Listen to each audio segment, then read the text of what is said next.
first part, what really caught my eye was seeing 4 hours of strip, which is really, really important. And then the other part is then you could highlight 30 minutes of that strip. And by highlighting that 30 minutes, you got to see more in detail. How does the variability look? Are we having accels? Are we having those late decelerations? So really that's what first caught my eye. And then reading more about the case studies and the analytics behind it, and really giving new nurses or up and coming nurses tools to be able to speak common language with physicians.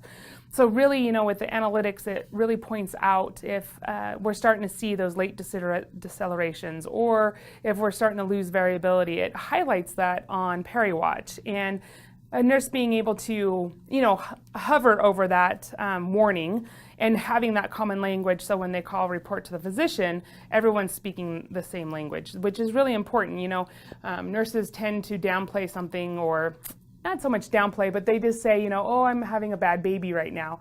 Where when they can speak specifically what's going on, late decelerations, I've lost variability, I'm starting to get into concern, this is maybe moving into a category 2 tracing, that starts to build their reputation and their credibility with physicians. So that was another big part that really drew me to PeriWatch. Definitely the cues. That has really helped our younger nurses become confident in what they're talking about. When you learn fetal monitoring, beginning, advanced, or beginning, intermediate, and advanced, you go through those steps of learning how to read a strip. It doesn't make you instantly confident, right? Especially when talking with a physician. The cues I've noticed, really helped nurses speak up quicker, sooner, and just be more confident when they're talking.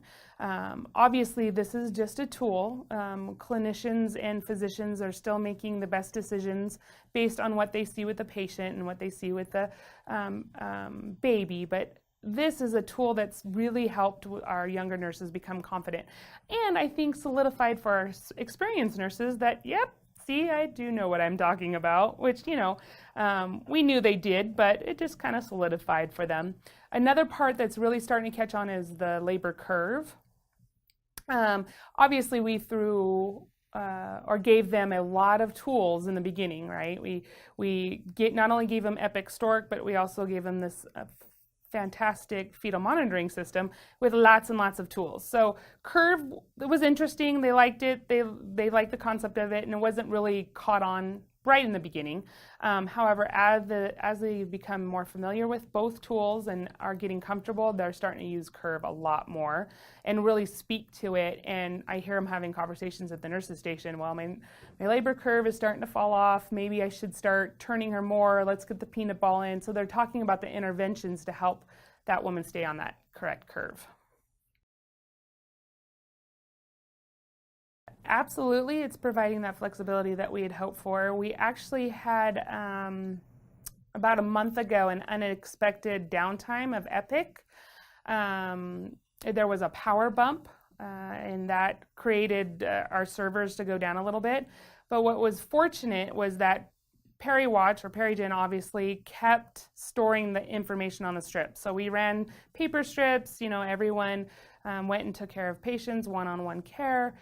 However, it was nice when the system came back up. We didn't have to mount each of the strips to paper. We could just, the cached information was loaded into Epic or loaded into our system, and we were able to see that it had been there the entire time.